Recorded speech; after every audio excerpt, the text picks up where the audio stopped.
So, since Srila Prabhupada always liked this song that we sing, it's not my song, Jai Radha Madhava. So whenever Srila Prabhupada would, before he had class, he would always sing Jai Radha Madhava. Madhava.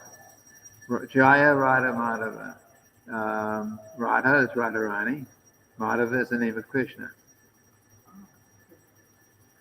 And it tells the story. The song tells of Jaya Radha Madhava. All glories of Radha Madhava, and they're enjoying their pastimes in the groves of Vrindavan.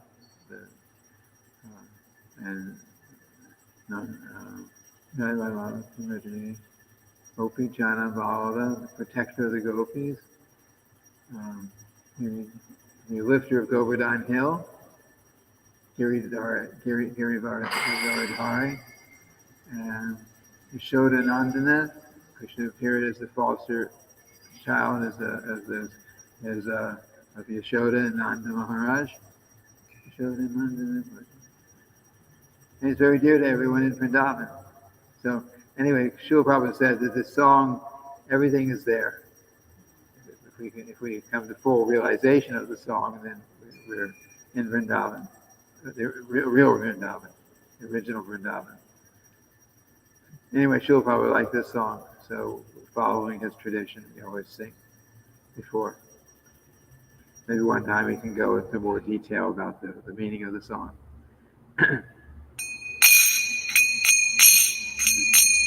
Jaya Radha Madhava Kunja Bihari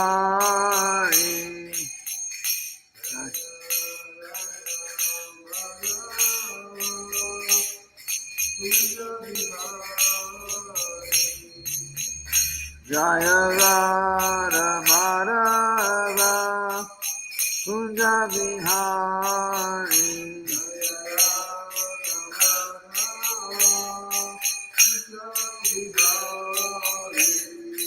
Gopi Chandra Vallabha Giridhari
Jamuna Tira Vanachari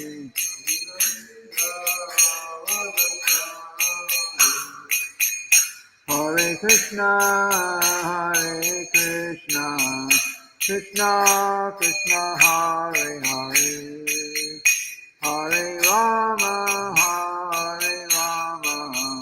Rama Rama Hare Hare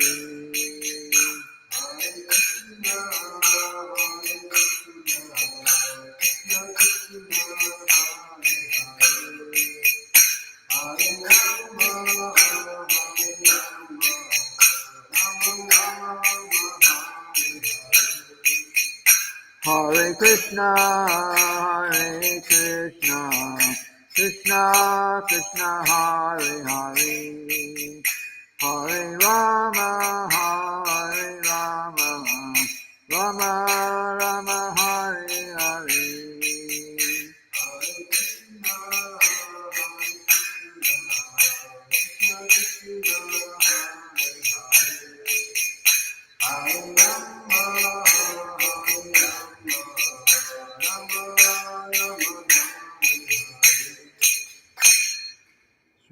Prabhupada ki jai.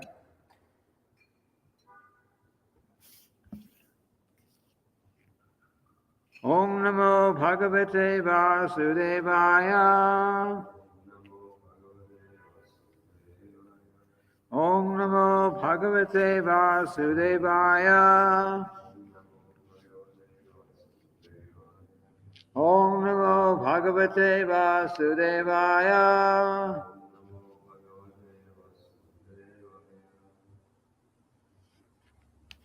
We'll see if it's later if it's working. Here it looks good. So, we're reading today from the Srimad-bhagavatam, 8th canto, chapter 3, text number 26.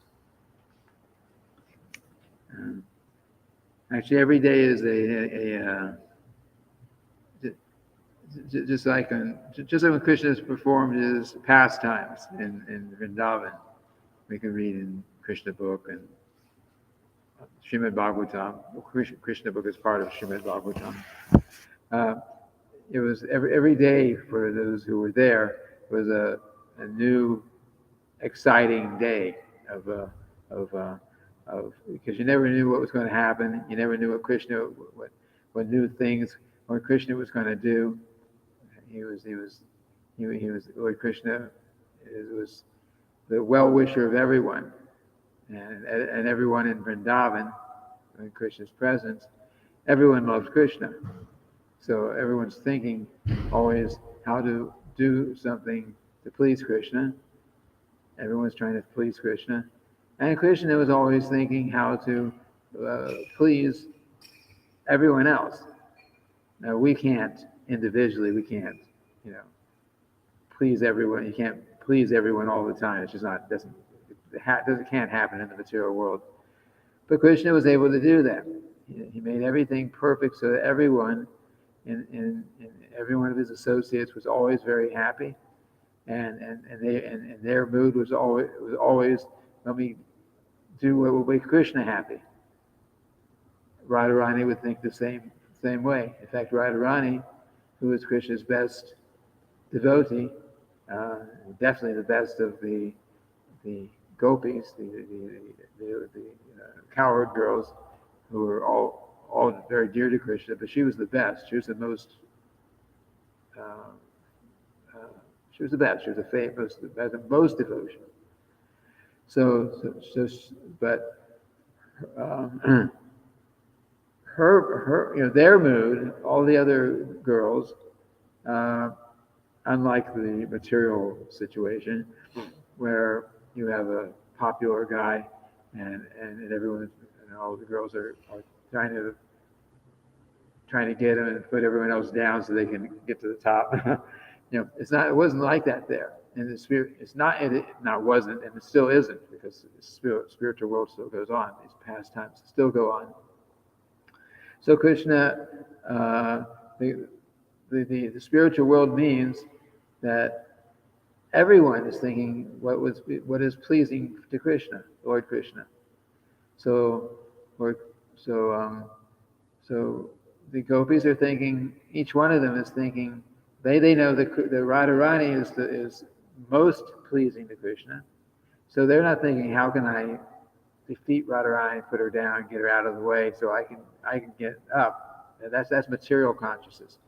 They're thinking Radharani is most dear to Krishna, so let us all work together cooperatively and see how we can assist Radharani in her service to Krishna. And in that way, they were all engaged in Krishna's service, and they were all happy. And there was no envy. There was no competition. It was all working together to try to please Krishna. And Radharani herself, who everyone was trying to assist in her service to Krishna, she also was only thinking what was pleasing to Krishna. So she says that if some other woman here, one of the other gopis, somehow or other was more pleasing to Krishna than her, she said, I will become her maidservant and I will assist her in her service to Krishna. And so she's thinking, they're thinking how to assist her, and she's thinking how to uh, engage them also, that they can, making flower garlands and do different things to please Krishna. So in that way, everyone's trying to help everyone together to do something to be pleasing to Lord Krishna. And Lord Krishna is thinking how to make all these devotees happy. And so, of course, he controls the whole atmosphere there because he's God.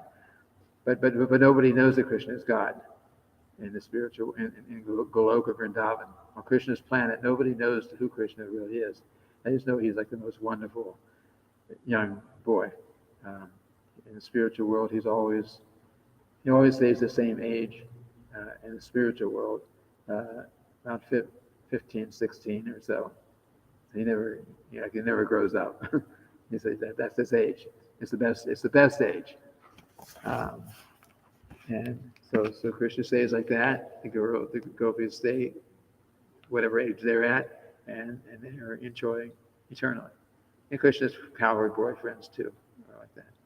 When Krishna appears in the material world, he has his baby pastimes and he grows up, but it's still his age by appearance. It never goes past 16 or maybe 20 years old like that. Even when he was on the battle of Kurukshetra, pulling Arjuna's chariot, like in that picture back there in the corner, he was 125 years old, but he still looked like he was about 20. So everyone else had gotten old, but Krishna always looked 20. It was like that. Anyway, So I'm going to say, what I started off with saying was that's Krishna's pastimes, but Krishna's Srimad-bhagavatam is like that. If we're in that mood, every day is a new. It's like exciting. What's going to come up? What wonderful thing is going to come up in the reading of the Srimad-bhagavatam each day, and we see in a new adventure. Yeah. So this is also full of adventures, not exactly like a novel or like a science fiction something. This is actually real. This is the real story. This is the real thing. But if we're in the right consciousness, which is the consciousness we're trying to develop, then every day is like, wow, what new thing is we're finding out here? What are we learning here? This is Srimad-bhagavatam and Bhagavad Gita. These are books that you can read and should read again and again and again and again, and you won't get tired of them as long as you're chanting Hare Krishna, and as long as you're advancing in spiritual life, you will not get tired of these. These are like it's like a spiritual world. In fact, the Srimad-bhagavatam itself is called within the Srimad-bhagavatam in the first canto, chapter 3, text 40, is actually described as being an incarnation of Krishna. So this is an incarnation of Krishna, actually. So that's why we don't put the books on the floor or dirty places like that, because it's actually non-different from Krishna, just like his name is non-different. So the Srimad-bhagavatam is not different. Okay, let's go into the verse. So this is text 26, and the chapter is called Gajendra's Prayers of Surrender. Sohang Vishva Srijang Vishvam Avishvang Vishvavedasam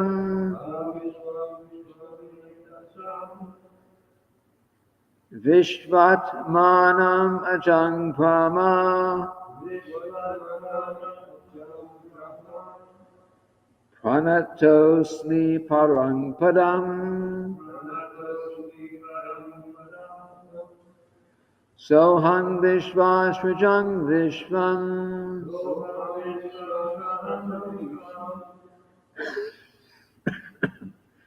Avishvang Vishvavedasam Vishvatmanam Ajangprama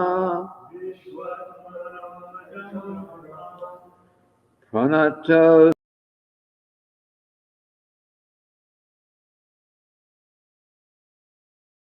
Padam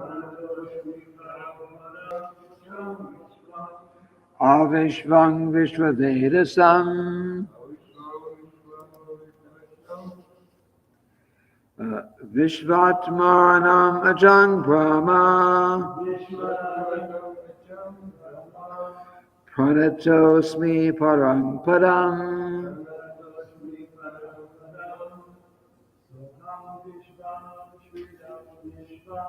Sohang Vishva Srijang Vishvam Avishvang Vishvavedasam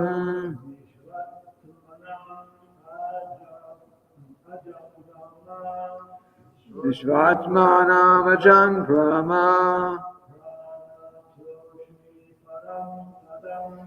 Pranatosmi Parang Padam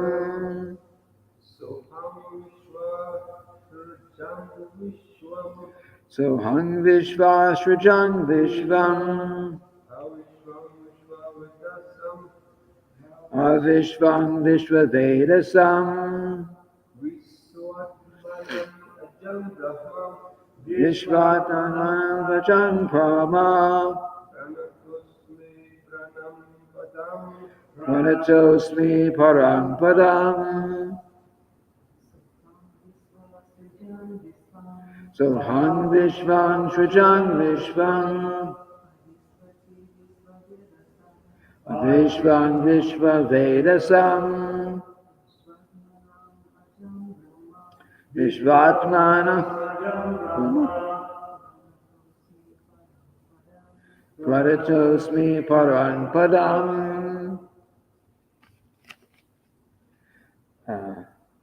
Saha that Aham I the person desiring release from material life. Vishvasrijam unto he who has created this cosmic manifestation. Vishvam who is himself the whole cosmic presentation. Avishvam, although he is transcendental to the cosmic manifestation. Vishvavedasam, who is the knower or ingredient of the universal manifestation. Vishva-atmanam, the soul of the universe. Ajam, who is never born, eternally existing. Brahma, the supreme. Pranataha asmi. I offer my respectful obeisances. Param, who is transcendental. Padam, the shelter. Translation. Now, fully desiring release from material life, I offer my respectful obeisances unto the Supreme Person, who is the creator of the universe, who is himself the form of the universe, and who is nonetheless transcendental to the cosmic manifestation. He is the supreme knower of everything in this world, the super soul of the universe. He is the unborn, supremely situated Lord. I offer my respectful obeisances unto him. Okay, so we'll repeat it. I'll read it a little, and then you repeat that. Now, fully desiring release from material life, I offer my respectful obeisances unto that Supreme Person who is the creator of the universe, who is himself the form of the universe, and who is nonetheless transcendental to this cosmic manifestation. He is the supreme knower of everything in this world, the supersoul of the universe. He is unborn, supremely situated Lord. I offer my respectful obeisances unto him.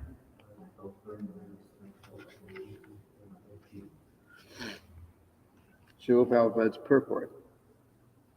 Sometimes when Bhakti Yoga, Krishna consciousness, is preached to the common man, people argue, where is Krishna? Where is God? Can you show him to us? In this verse, the answer is given that if we are sufficiently intelligent, we must know that there is someone who has created the entire cosmic manifestation, who has supplied and has become the ingredients for this cosmic manifestation, who is eternally existing, but who is not within the cosmic manifestation. Simply on the basis of this suggestion, one can offer respectful obeisances unto the Supreme Lord. This is the beginning of devotional life. Beginning of devotional life.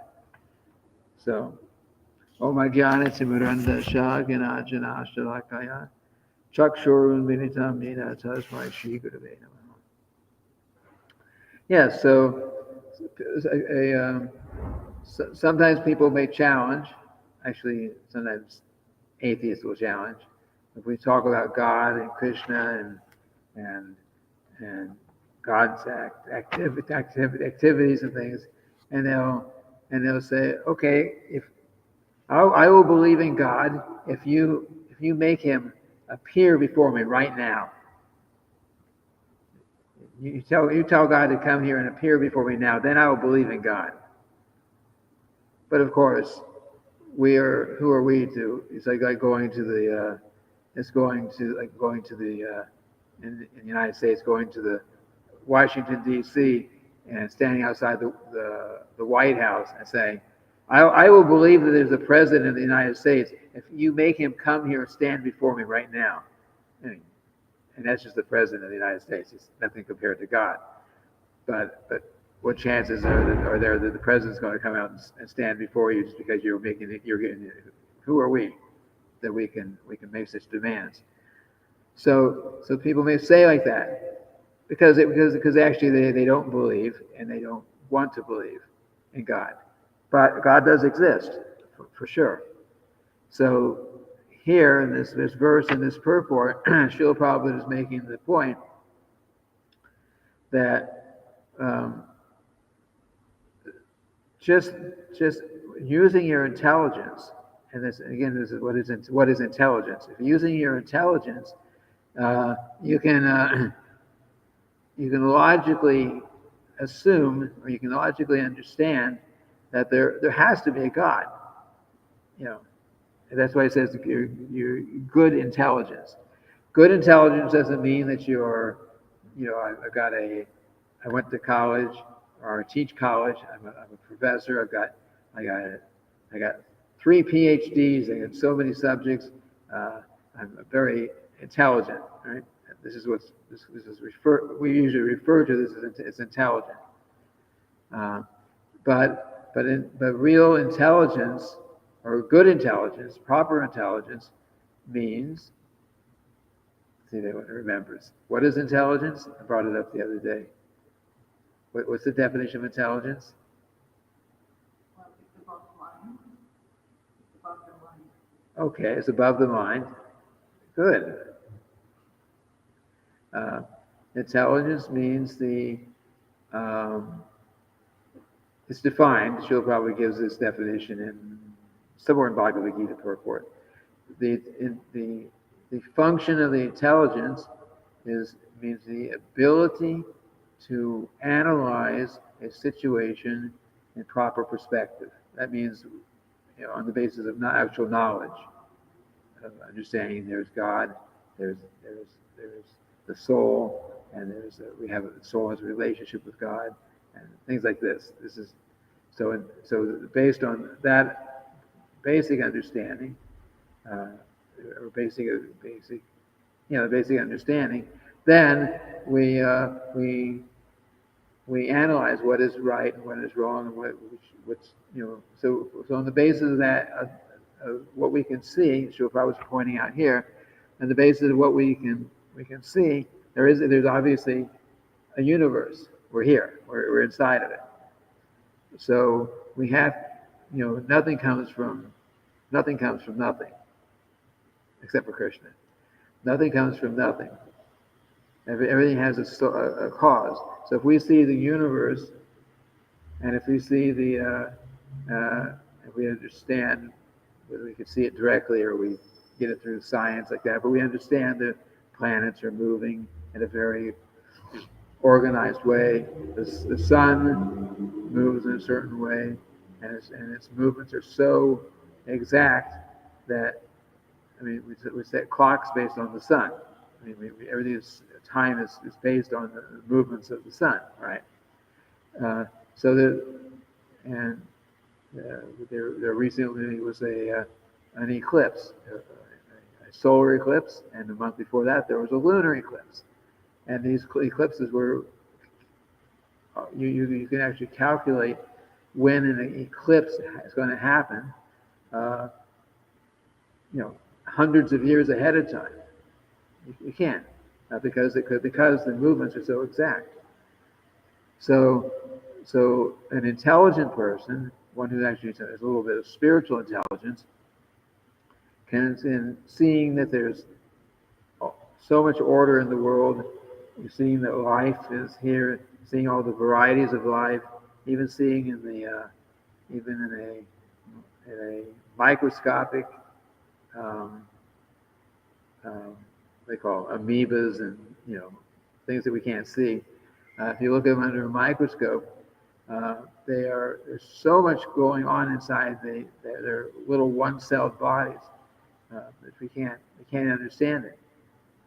It's been said, this is by some scientists once, that there's much activity going on inside that one cell as there is activity going on in a whole city of people. It's hard to conceive of, but they were saying like that. So there's a lot going on, so much order, life. There's so much here. So to think that it all just came about by accident, by some big explosion, Big Bang Theory. The Big Bang Theory. There's some explosion somewhere, sometime in ancient past, and everything just kind of started coming together, and the whole world just kind of came about the way it is now. That's without a God. It's not reasonable. It's just not reasonable. So the point Srila Prabhupada is making here, if we see how the world is, then we can understand there has to be a God. There has to be a source. We have to say, okay, all this didn't come from nothing. Can come from nothing. So, but by definition, God always exists. So there's got to be God, and He's created this. He's given the ingredients for the universe, and he's making it happen. And if we conclude that there is a God who has created everything, who's maintaining everything, who's ultimately destroys everything. If we conclude that, then naturally we want to um, offer our respectful obeisances to such a our respect to such a God. In fact, we want to engage in service, just like any ordinary person in the in life. If you see someone and they're great in some way. Everyone has some amount of greatness. Some have more greatness here. Some have more greatness there. Different opulences, and the tendency is you want to be with such a person. You want to serve them, or you want to idolize them. You want you know. Sometimes people do this with musical rock stars and people who are expert in that. Sometimes they do it with people who are uh, because of their wealth. So there's 6 kinds of opulences. There's anyone know the 6 opulences? Uh, uh, Wealth, strength, beauty, knowledge, renunciation, and fame. There are 5. So any person that we become attracted to is because they've got one or more of these opulences to probably a greater degree than the common person does. Some people are very wealthy. Some people are very intelligent, very learned. They've written 100 books in their lifetime. Someone may be very, very good looking, like that, very beautiful person. Someone may be, um, or someone's just famous for whatever they're famous for. Right? Knowledge, and and and someone may be renounced. That's also an opulence to have so much and actually be renounced and not actually attached to things that you have. So we see this in the world. So Krishna is called Bhagavan.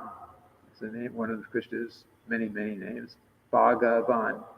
Bhagavan means one who is full in all 6 opulences. He has all six of these opulences, and he has them to a very, like unlimited degree.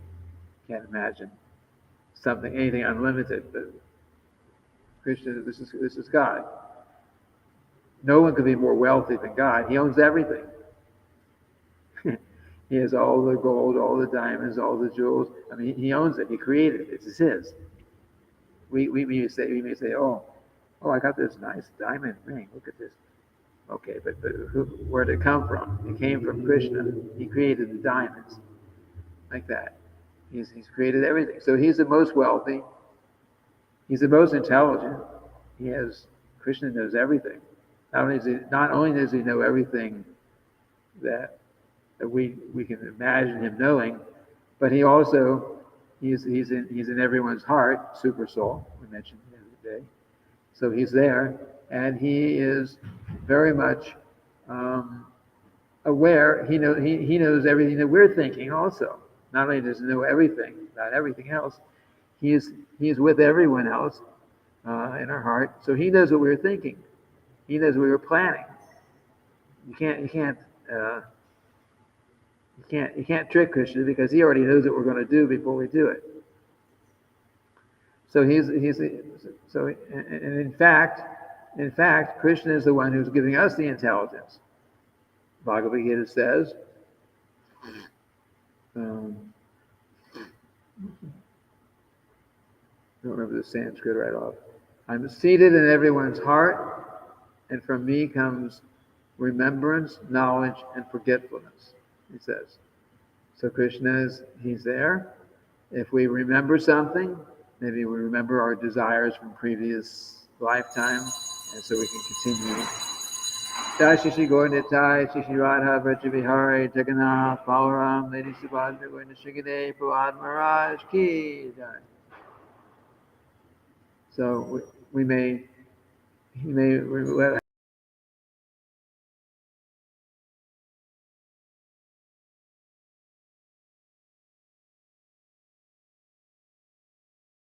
enjoying it or trying to enjoy you time. And knowledge, he gives us knowledge um, from within, just like we chant Hare Krishna, and at the same time that we're chanting, of course we study the philosophy and all that, but he also gives us that intelligence.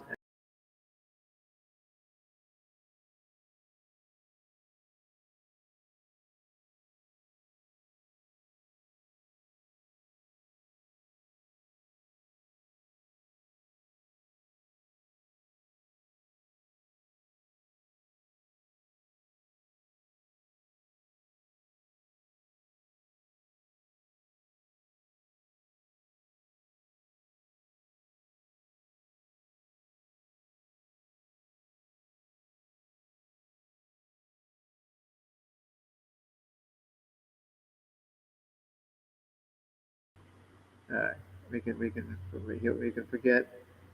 If someone wants to be an atheist, okay, you want to be an atheist? I'll help you be an atheist. I'll help you. I'll actually help you to not believe in confidence. There are who are, how would you say, hardcore atheists. They absolutely. I don't care what you tell me. I don't care what kind of proof you can give. I I absolutely do not believe in God, and that's the way they want to be. And Krishna, if that's really what they want, he'll help them to forget about him. But of course, they'll have to suffer the results of it too. You know, they ignore God now, but they'll have to surrender to God ultimately, and at the time of death, because they'll have to surrender to Him. In any case, Krishna is the source of remembrance, knowledge, and forgetfulness. So he's the most intelligent, and our intelligence comes from him, according to our desire, uh, and so on like this. So Krishna is the most opulent. Krishna has all these opulences in full, and going with the purport here. Um, um, People, like I say, Srila was saying, people may argue, where is Krishna, where is God? Can you show him to me?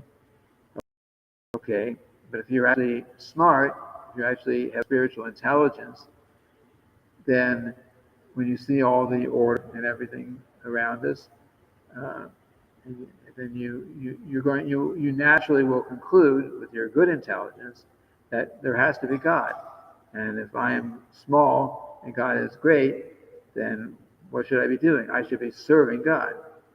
Now, and if we actually come to that point that I want to serve God, then Krishna, who's in our heart, he will bring us. He will make the arrangements so that we come in contact with spiritual master, or or someone who's representing a spiritual master. There are different kinds of spiritual masters too. So usually we talk about spiritual master, we're thinking about the initiation, Diksha Guru it's called. But there are many kinds of spiritual masters, and we should all be guru for others. But spiritual master means there's Diksha, who gives the actual the formal initiation. There's Shiksha Guru, who gives knowledge, and you can have many Shiksha Gurus, any number of Shiksha Gurus. Uh, you may listen to classes from so many different devotees, like here we're doing this. So you can hear from so many classes from so many different devotees, and and and, and getting so much knowledge like that, or getting personal guidance from someone like that, practicing Krishna consciousness. So that's Shiksha Guru, and then for someone who's say, or you're going into the renounced order of life, sannyasi status. There's sannyas guru who can initiate with someone into that order of life. And then if we want, and then there's one called Vartma Pradarshika Guru, which means the first person who shows the path of Krishna consciousness. So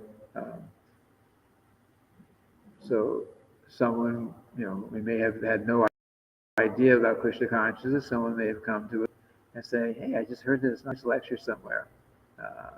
Check it out." You listen to it and say, "That sounds good. I like that. I want more." So the first one who does that is called a Vartma Pradarshika Guru, or one who shows the path.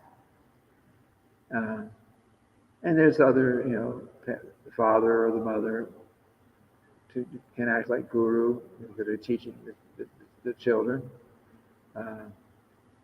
and so on like that. There are many different possibilities of gurus, and our responsibility is always to wherever you go, whoever you meet, tell them about Krishna. So in that way, we're from the beginning, whatever we know or whoever you meet, and you try to give them something about Krishna according to your level of realization.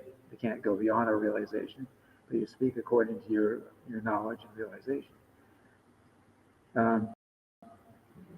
So in that way, we in that way we become Krishna conscious because we're giving Krishna consciousness to others, and others become Krishna conscious because they're receiving that Krishna consciousness from us.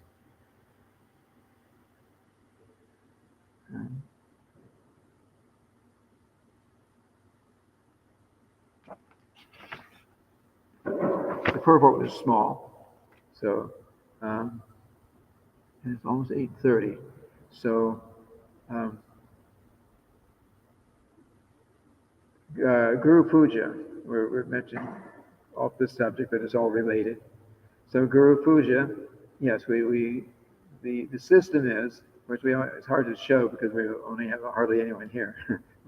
but what we would do, and we're chanting this nice prayer, which also we've been chanting since during the time Srila Prabhupada was physically present, and then we offer as a means of submission, sort of, to Srila Prabhupada in the disciplic succession.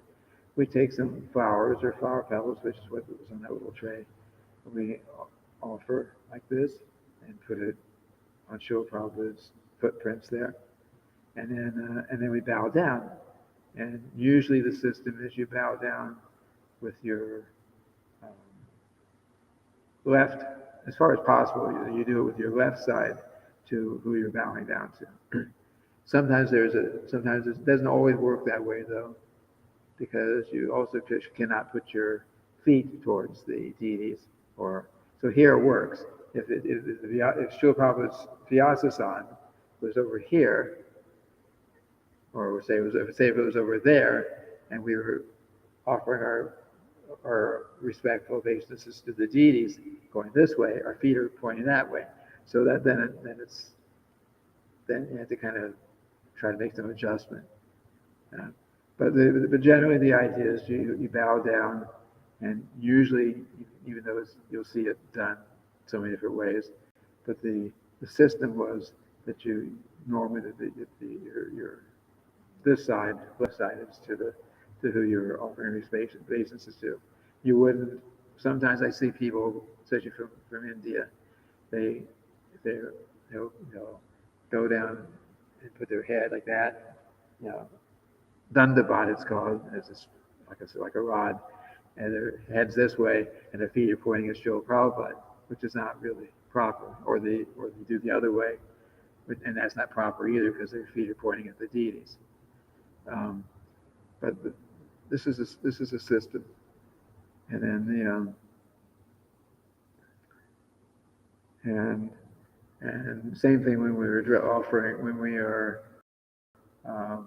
greeting the deities, when we this the normal system. I mean, because sometimes we're told here that we have to do things in a little bit different way. But the system during Srila Prabhupada's presence, and you can see this in some videos sometimes, when the curtains would open, that we had an altar like this, 3 altars, then you would bow down 3 times, there, and then there, and then there, and you can stop and offer some prayer, pray to any one of the deities on each deity, Gauratai altar, Radha Krishna altar, the Jagannath Balaram Subhadra altar, and we actually have 4 altars because Lord Nrsingadev is there in the front. Lord Nrsingadev is supposed to be on a separate altar. So Lord Nrsingadev is there in the front between Jagannath altar and Radha Krishna altar. Anyway, there's a couple points. I should ask for questions. Are there any questions? Yeah, we actually have 4, but there's 3 main ones, and then so there's actually 4 altars. Yes, we have 4 altars actually, but yes, we actually have 4 altars because Lord Nrsingadev's altar is definitely an altar. Some places Lord Nrsingadev will have a whole separate singhasana out here somewhere, or even a whole separate building like it is in Mayapur. They've got a big, everything is really big there. Mayapur, everything's big in that temple. So that's possible. We here, this is what's practical. Maybe in the future, if we have lots of devotees, then we'll go back to our idea from before and have the Sringadev altar out here somewhere. So we'll see what happens. But either way, there's got to be 4 altars because Lord Nrsingadev is here. Any questions? Okay.